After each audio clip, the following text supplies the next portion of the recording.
What's the right thing for you to be spending your time on right now? This is the big question for a lot of people, and it's hard to get advice on because where you can both give and receive value changes over time. It changes with experience and it changes as your business grows. This week my guest is Matt Paulson. Matt's the author of 5 books on digital marketing and online business. He now runs a business offering financial market intelligence, turning over $10 million a year. Where others might build a coaching business around their books and their online success, Matt had to make other decisions. Hi there, and welcome back to Amplify, the Digital Marketing Entrepreneur Podcast. I'm Bob Gentle, and every Monday I'm joined by amazing people who share what makes their business work. If you're new, then take a second right now to subscribe so you don't miss new episodes, and you can grab some older ones when you're done with this one. Don't forget as well, you can join my Facebook community. Just visit amplifyme.fm/insiders and you'll be taken right there. So welcome along and let's meet Matt. So this week I am thrilled, more thrilled than normal. I'm always thrilled, I say that every week, but more thrilled than normal to welcome Matt Paulson to the show. Matt, why don't you start by telling the listener a little bit about who you are, where you are, and the kind of work you do? Yeah, so I am a business owner based at Sioux Falls, South Dakota. I run a company called MarketBeat. It's a financial media business. So we publish news and information about the stock market. It is a business that has scaled really well. I started it about 10 years ago when I kind of had the idea to do an investing website. And we've grown it to the point where we have about 1.7 million people that get our investment newsletter every morning over email. You know, we send over 100 million emails a month. We get about 15 million page views a month on our website. So it has become a really nice business. Obviously, it's taken many years to get here, but it's I'm very happy with where we are today. Also have some other projects that I'm working on. I'm doing a lot of real estate investing right now. My claim to fame is kind of being an expert on email marketing. I've got another business called Go Photo Contest that helps animal shelters raise money. I've written some books. So just a lot of different stuff going on. So most people listening will be thinking, I didn't know Bob was interested in investing. And obviously I'm mildly interested in investing, but not to the degree where I am one of your 15 million page views a month. Mm-hmm. I'm really not. But I heard you on a podcast 5 years ago, Jamie Masters' Eventual Millionaire podcast. Mm-hmm. And it was one of very few interviews that's really stuck in my head. And I've been on your mailing list since 2015. Mm-hmm. And I counted the number of emails I've had from you. It's 115. And like you said, you're known as the email marketing guy. And this is really what's fascinated me about your business is the consistency with which you send emails and the diversity of topics led to when an email came in the other day, I thought, I want to speak to Matt. Sure. And that's how email marketing works. And lots of people tell me email marketing doesn't work. And when I speak to clients and prospects and I talk about email marketing, there's always this instinctive resistance because it feels spammy, it feels scammy, it feels sleazy. And you're in a very traditional business space. Mm-hmm. And a lot of people wouldn't think about modern, well, obviously it has to be a modern setup, but they wouldn't think about something like email marketing as being the engine that sits under a business like that. Yeah. You said you started this business, you had the idea to start the business 10 years ago. And I guess that's where I would like to start, because saying I had an idea to start a business, it's a very simple thing to say, but yeah, what did that look like and what was the journey? Yeah. So, I mean, the journey really started in 2006. And at the time I was a college student, I was really into personal finance. So I started a personal finance blog. It was called Getting Green was the original name. It was on blogger.com. And, a lot of people were writing personal finance blogs back then, and it was kind of the cool thing to do. So that's kind of how I got started in the internet business game. But I wrote probably 3-4 stories a day, and I did that for 3 or 4 years. And, that was able to, make a healthy mid 5-figure income. I was looking for ways to diversify that because, it's kind of dangerous to have all your eggs in one basket when you're doing internet business. So the tangential thing to that was, doing a website about investing. And that led to the launch of a website called American Banking and Market News. It's still up today at americanbankingnews.com if anybody wants to see it. It hasn't changed much, but it's still there.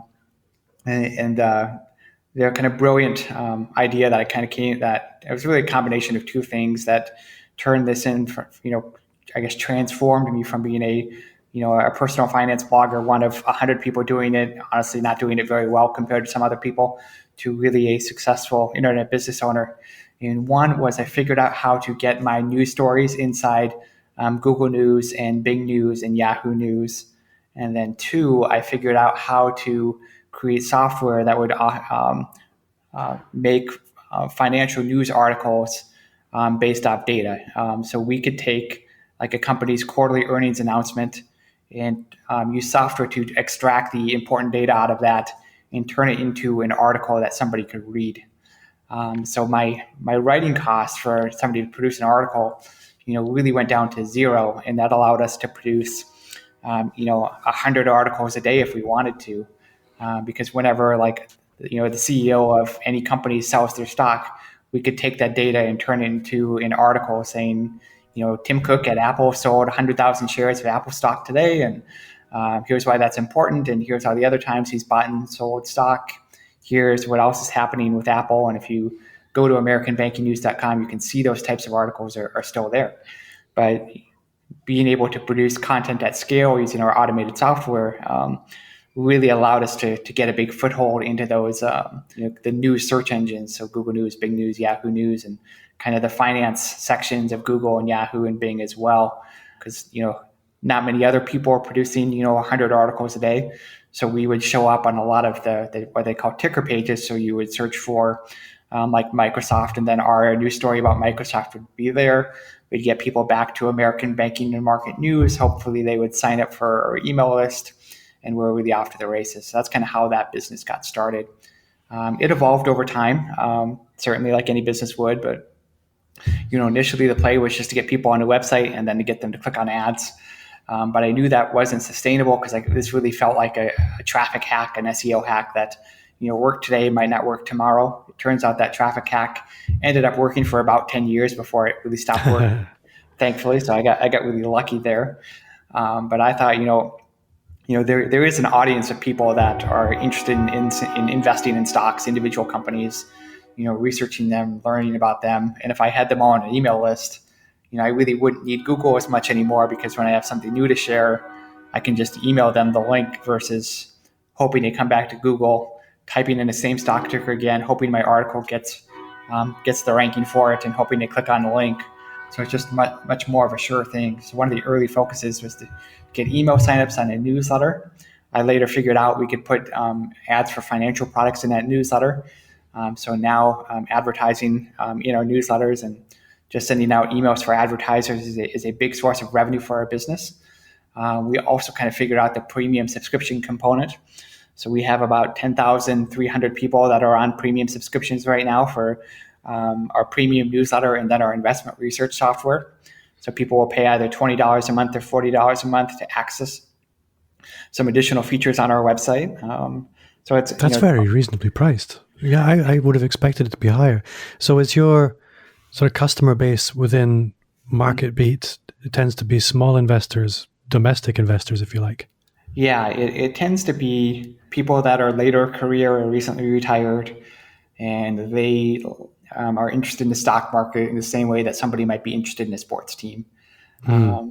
So they've got their companies. They they like to follow the news, what's going on, every little bit of every little news bit they want to read about it, because they think if I know everything more about the stock, I'll be more equipped to trade it, and for better or for worse.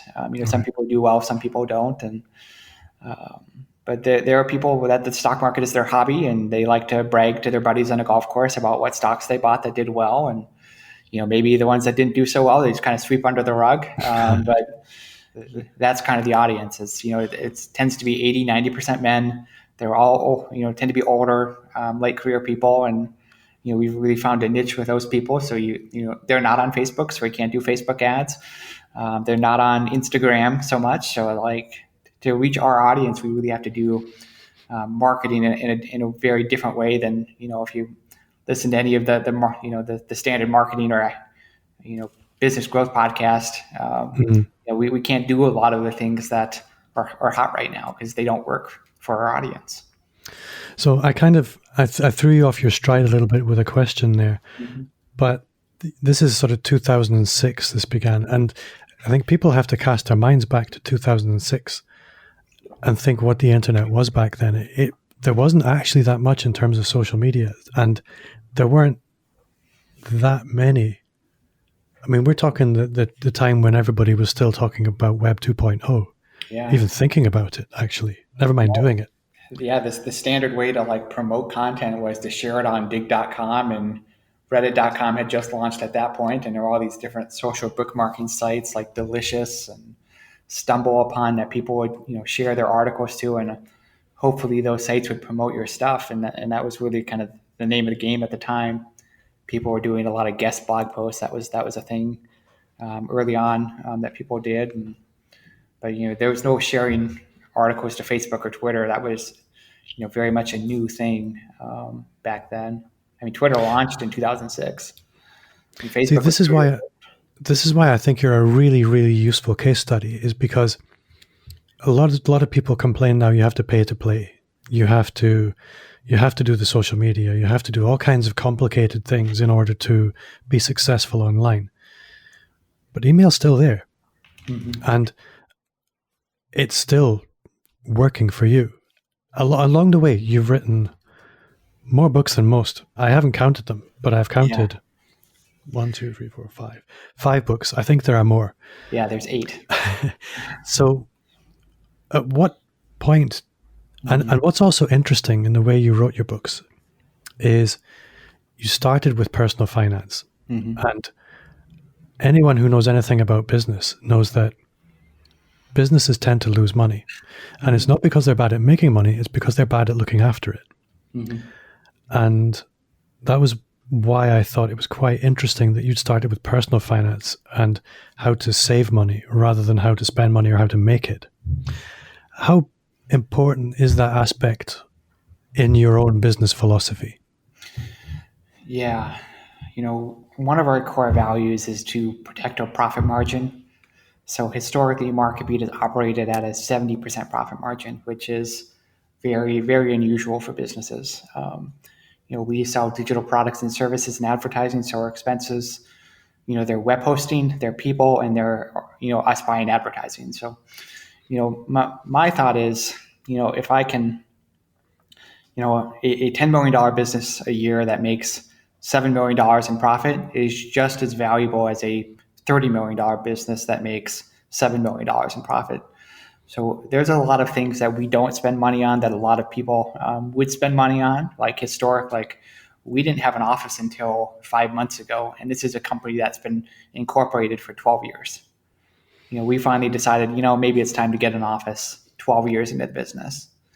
There's just a lot. Ironically, you get an office when everybody else is giving theirs up. I don't know. Yep. No, there's something you could argue that there's a master stroke of genius there somewhere. Yeah, there's something to be said about being a contrarian. The other with COVID, there was a lot of fear in commercial real estate this year. Myself and a business partner, a guy named Kevin Tupi, we used that opportunity to buy up apartment complexes when everybody else was scared people weren't going to pay their rent. And now that people are less scared of COVID than they were 5 months ago, there are some new transactions that have happened in our market where, we bought stuff at maybe a 6.5 cap, and now there's transactions at a 5.5 cap again. So it's really what opportunities get created when other people, are scared. So there's so many places I want to go with you. I think I'm going to stick with VentureBeat for a little bit. MarketBeat, really VentureBeat. MarketBeat, it's much better. Better beat. I know you do lots of other things. How, and in terms of percentage, how much of your revenue, I guess, is VentureBeat? Is that still the main thing you spend all your time on, or are you sort of distributed across other things? MarketBeat is kind of the horse that pulls along everything else. It's 90% of my income probably. So I mean, that's the main job. That's the office I'm at every day. But it does get intertwined with a lot of other things. I have some nonprofit projects that I do, and you know, I I tend to work on everything all at once, or on a given day, I might have 10 things to do, and 6 of them are MarketBeat, and 2 of them are nonprofit things. One might be a real estate thing, and just kind of all blends together. And I've kind of learned to be okay with that over the years. Mm. There's one of your books I would like to talk about, and I haven't read it. I'll be quite honest with that. I've read Email Marketing Demystified and the 40 Rules, but the Online Business from Scratch, I have not read. And I'm really curious to ask you about that, because right now is a great time for a lot of people to be thinking, you know what, I was never really happy with what I was doing. And the whole world's in crisis right now. So people are making changes. And you've seen so many trends come and go. You've been in and out of so many recessions. If you were parachuted into a city and you were told, okay, MarketBeat, that's not yours anymore, it's not running, all your money is gone, Yep. what would you do? Well, I kind of recognize that, it takes time to build something that's worth keeping. I would do two things. I would go get a job as fast as I can, pretty much anywhere, to create kind of some sustainability in my life, where I could work a job and then think about what kind of business I want to build on the side. As time goes on, I feel like it takes probably 2 to 3 years to build a real good online business, and you obviously need to eat during that time. So I get a job to give myself some space to think about what kind of business I want to build. And the other thing I would do is set up as many coffee and lunch meetings as I possibly could with business leaders in that community. I would try to get to know the players. I would try to learn what opportunities there are to build a business in that community. And I would try to become kind of a critical asset to that community and be a key player in anything I can be. I feel like that's where opportunities tend to come up. If everybody knows who you are, if you are known to be a person that does things and makes things happen, you tend to find yourself being a lot more lucky, and more opportunities show up on your lap. I've met my real estate partner because of who I am in the community, not because of anything else. So, Yeah. I met employees the same way. Just investment opportunities have come up. So I think there's real value in having a personal brand, especially a personal brand where you live. Like, anybody can be, well, not anybody can, but like, there are a lot of people that have, a podcast or a YouTube channel and are, have an audience, right? And those are good things. They can become great businesses. But the people that tend to reach out to you because they listen to your podcast, it's very rare that you're going to start a business with one of them. More often, what I found when I was trying to do the expert, guru, online business owner kind of thing was it just created more people that were looking for help, and it didn't create a lot of business opportunities for me. So I've really kind of dialed that back over the last couple of years and say, okay, maybe I don't need to be a Pat Flynn or a Jamie Masters. Or anybody like that. Maybe I can just be Matt Paulson in Sioux Falls, and maybe that means maybe that's a better thing to do. I think there is a danger, I guess. And I think what's different with you, I guess, is a lot of people that move into the online expert space. That's what they're monetizing. Whereas you have a very successful business, but you also have a wealth of knowledge that other people can benefit from. But it doesn't really make commercial sense for you to do that because your other thing is doing ridiculously well. Yeah. So what other ways can people learn from you that allows you to leverage your time? I think I totally... Yeah. Well, what I kind of figured out is where the money tends to be made for this online guru space is to do with the online courses and mastermind and coaching, and all those things take a lot of time that I don't have. So I've kind of decided not to do them intentionally because, one, I don't want people to think I'm in it because I want to make money off them. That's really not the case. And two, I like to do things so I can share information, maybe put an hour or two of time into it, like a podcast or a blog post or a video, and then share it on my website, then just put it out into the world for anyone to see. And I think that's been a good balance for me. MarketBeats, I think we're going to do north of 10 million this year. Next year could be 20 million if things go okay. So like, I just don't need that $100 from an online course sale. I'm not don't care. Don't need that money. Not worried about it. There's plenty of other good online courses out there. But once a week, once every other week, maybe I've got something to say. Maybe I had a conversation that triggered some thoughts, and like I wanted to put those in writing or on a video where I could share them out for people. And that's kind of what I've been doing lately. Is one of my goals for this year was to put out 50 blog posts into the world, or videos, 50 pieces of content, and this is one of them, I guess, and really share information that way. I really like that, because I think it's important to play to your strengths. And that sounds quite a simple, cliched thing to say, but you have a very successful business. You're not going to be any more successful by giving up more of your time for less productive and profitable things. Mm-hmm. It makes no sense. That's something that I don't think people understand always, is that, I get a lot of business opportunities presented to me, or opportunities to invest or partner into somebody's business. And, they always start with, think about, how much money you can make from this. And it's like, well, there's no shortage of money right now. And if I put a whole bunch of time into something else that takes time away from this, awesome financial media business I built. So, there's a possibility that me doing something new would end up costing me a lot of money. So I've really got to consider, like, if I'm going to do a new project, like I really have with real estate in the last 12 months, like I have to really understand what the cost benefit analysis of that is, and make sure it is a good use of my time, because most of the time that's not the case. So over the years, you have put a lot of time and effort into building this personal brand. Mm-hmm. And I'm curious to know, because you strike me as a moderately introverted person. Would that be fair to say? I'd say that's the case. Okay. I can do a couple meetings a day, and after that, I tend to be, if I'm in meetings all day, I'm just dead by the end of the day. Mm. And the reason I ask is the personal branding side of things is quite challenging, and it's difficult to do. And a lot of people resist it, particularly introverts, because there are lots of things you can do in business that are easy, that don't require you to push yourself out your comfort zone.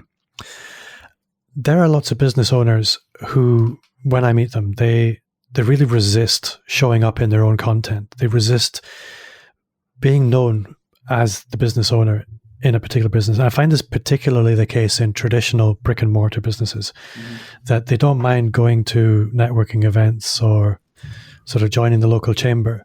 Mm-hmm. But when it comes to actually showing up online and being visible, where you can actually build relationships at scale, they really resist that.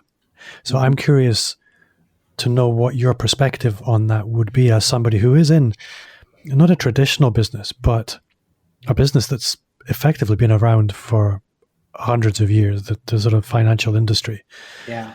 What has doing that led to in terms of opportunities? Or what would you say to anybody that was thinking, I just can't bring myself to do that?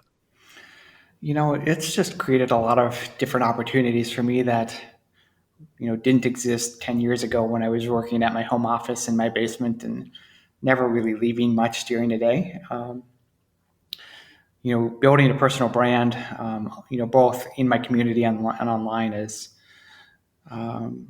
just helped in terms of relationships. Every employee that I have is somebody that I've met either at a conference, or at a local event in Sioux Falls, or at a co-working space. I built my team just through personal networking. Like we don't do job postings at MarketBeat. We have 9 people, and they've all just kind of been handpicked. We go out and find people that we like or we know, and we hire them. So that's been a big benefit. It's just created a lot of opportunities in terms of business partnerships. Like most of our ad sales goes through an agency out of Chicago called Investing Media Solutions. I met their team at a conference, and they, that relationship has turned into a multi-million-dollar a year deal, because I showed up at a conference, had some conversations, and found a business relationship that's worked. My real estate partner, Kevin Tupy, I met him because, I was somebody in the community, and, there was another person that thought he and I should meet and have a conversation. So you don't really know where life's going to take you. You don't really know what opportunities are going to show up. You don't know how lucky you are going to be. But I just feel like if everybody that should know your name knows your name, just a lot more opportunities tend to show up, whether it's locally in person or online or in any capacity. No, that's a really good answer. I guess I'd like to come back to the books because they, I guess, are a big part of your personal brand, or at least were. I think when I asked you earlier, you said that the books aren't really a central feature in what you're up to right now. Yeah. But anybody that's written books, I like to understand how they came to write them and what that process was actually like, and what they led to in terms of opportunity. Because obviously this is a digital marketing podcast. Yeah. But we're talking email marketing, and I'm curious to know if the books had an impact on things like list building and things like that. Yeah, it's probably, not many people write 8 books in like 3 years. So I think, telling that story briefly might be useful. But I had a buddy who had built a business on building Amazon books.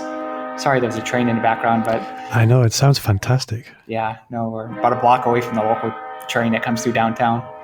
They hate you. They must, yeah. We just let that go by. Okay, I think it's gone by. But he was doing about $30,000 a month selling Kindle books. He goes by Steve Scott on Amazon. It's not his real name, but that's kind of his stage name or his pen name. So he had maybe 30, 40 books on Amazon, and he was pulling in $30,000 a month in passive income on his book sales. And I thought, well, if Steve can do this, I feel like I could do that too. And I got to 8, and then I was like, okay, this is not a good use of my time relative to MarketBeat. I've kind of said everything I want to say at this point. Maybe I'll write more books later, but for now, I think I've kind of said what I wanted to say in books. I do have some other ideas for books that I might want to publish in the next couple of years, but it's hard to justify writing a book that might make you, best case scenario, $50,000 when you have a business that is making over $1 million a month. It's just, you can't justify the time. No, I really understand that, and I think a book, you're either doing it for business in order to support a business, or you're doing it as part of a personal mission. Yeah. And if email marketing, digital marketing, it's not really aligned with your personal mission right now, then it doesn't make sense. No, so I totally get that. What I do want to do in the future is maybe write a book about like investing mistakes that people make, or common traps that investors fall into, and maybe publish that on Kindle or as a book, because I feel like that could be a good kind of lead generation magnet, as maybe a bonus to give out to people that sign up for a premium MarketBeat subscription, or maybe they just buy the book on Amazon and hear about MarketBeat that way. That could be something that we do that would make sense in terms of the business. And that's kind of how I think about it is, publish a book, try to get it well read on Amazon, get lots of reviews, and inside the book, have a prominent promotion of your email list, and maybe have like a bonus chapter or a bonus audio recording that's available, but then you have to go to the website and type in your email address to get access to that. Yeah, that makes perfect sense. So we've spoken a little bit about distraction and getting sort of deviated from your core business. And what I really like is that you have always snapped back to MarketBeat. And anybody that has a successful business, that doesn't happen by accident. It happens because you're disciplined and you're diligent.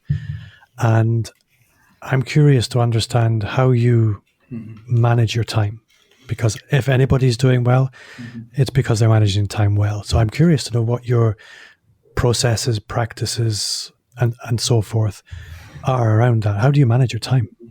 Well, I mean, there are some special limitations I've kind of placed in my life that have really helped with this. I do no more than 10 meetings a week. And if there's a meeting that wants to show up after that, I say, okay, that's either next week or it's just not happening. And that really protects time for one, my family, and then two, for MarketBeat. Because if I wanted to, I could get into 25 meetings a week with different people that, want business advice, nonprofits that want help, or just, any number of things that come up. So I've really tried to keep a lid on that a little bit. The other thing that I've done that's really helped in the last year and a half is I've hired an executive assistant. Her name is Maureen, and she's fantastic. But I put her in charge of scheduling my meetings, and then that way she sticks to the rules better than I would, Yeah. so that I can't get myself in trouble. So she is kind of a good barrier to prevent me from overstretching myself. And I've got some other boundaries I've placed in my life. I get home from work at 2:30 p.m. every day because I pick up my kid from school at 2:45 p.m. every day, and I tend not to do a lot of work after that. So I try to squeeze most of my work in between about 8 and 2:30, and then maybe sometimes I'll work on a Saturday morning or a Sunday afternoon when the kids are asleep or playing. But I try not to work the 60, 70, 80-hour weeks that I did when I was single, because just the life phase I'm at right now, I've got an 8-year-old and then a 4-year-old at home, and our 4-year-old has some special needs, and it's just our kids are pretty demanding time-wise right now, and I want to be available to them. I don't want to be the absent business owner or father. I want to be around for them. So I've had to be very careful about what I say yes to. There are some people in my community that serve on 6 or 7 different nonprofit boards. I've kind of limited myself to 3 of them, and as new opportunities show up to do that kind of stuff, I just say, sorry, I'm at my limit right now. Feel free to ask me next year, and maybe something will free up. So I've just had to become really careful about what I say yes to and what I say no to. And again, something I always like to understand with people who are being successful is, what do you actually struggle with? Which areas of the business or with life do you do less well? Yeah. Honestly, like, overextending myself has been the biggest challenge I've had in the last 10 years. I like to say yes. I'm kind of a people pleaser. And I really had to fight back against that just by putting some of those systems and processes in place to prevent myself from doing that. Because, if I was unchecked, I would schedule like 6 meetings for myself every day, and it would just get out of hand. Well, Matthew, you have been an awesome guest. Anybody listening who thinks that this hasn't been a very digital marketing-y podcast, I would urge you to go and read Matt's books. They're not a big part of your life right now, but they're a very valuable resource for anybody that wants to get really straightforward, logical, simple advice for digital marketing. They're sort of unusually clear. Lots of people get sort of very woolly and vague, and there's no padding in your books. It's all good stuff. So I want to use this opportunity to say thanks for that. Yeah, no, if anyone's interested in my books, you can type in Matt Paulson. Paulson is Paulson on Amazon, and they're right there. Email Marketing Demystified is really the best-selling book about email marketing. But then Online Business from Scratch is really a good book for anyone that's thinking about starting an online business, but maybe hasn't started yet, or doesn't really have a process to follow to start that business. So I'd encourage your listeners to maybe check out both of those. They're $3 on Kindle, so hopefully that's not a barrier to anybody. Matt, if people want to connect with you, how would you like them to do that? Probably the best way to get a hold of me is to email me. My email address is matt@mattpaulson.com. You can Google my name. I'm not hard to find. I'm on all the social networks. You type my name into Google, and I'm pretty easy to find and contact. So I try not to hide. And there's a contact form on my website. There's an email address. Any of those, or send me a message on LinkedIn, anything like that. I'm happy to chat with people. But just don't ask him to join your nonprofit board. Oh, you can ask, but the likelihood of saying yes is not high. I'm only kidding. And Matthew, or Matt rather, I always try and end with one question, and that's, what's one thing you do now that you wish you'd started 5 years ago?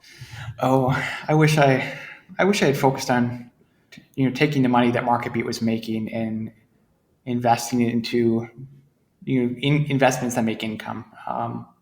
5 years ago. I just started doing real estate investing seriously about a year ago, and I honestly wish I had started that a little bit sooner in terms of buying, investing in, apartments in commercial real estate. And I had a rental house, but that wasn't a great success because of there were like 7 other guys that also owned it, and it just kind of turned me off to it.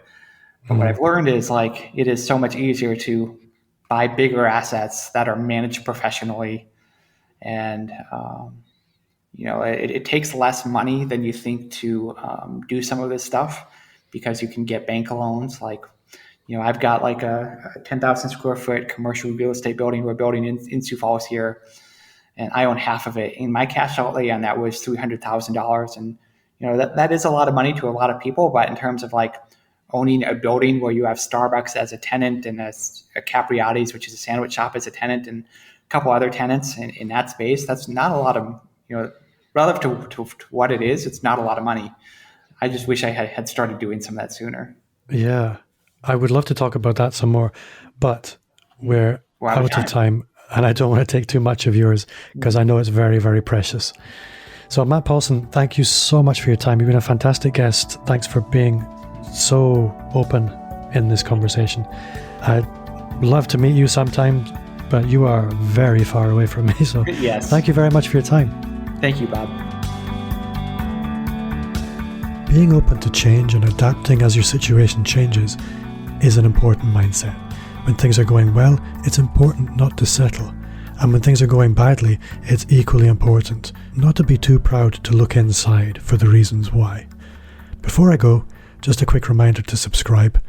And if you haven't, then join our Facebook group. You'll find a link in the show notes, or visit amplifyme.fm/insiders. I would love for you to connect with me on social media. You'll find me on all the socials at Bob Gentle. And if you do, let me know, message me. That way I can follow you back. If you enjoyed the show, then as always, I would love for you to review on iTunes. iTunes in particular, because they drive me the most traffic and it's the easiest to subscribe to.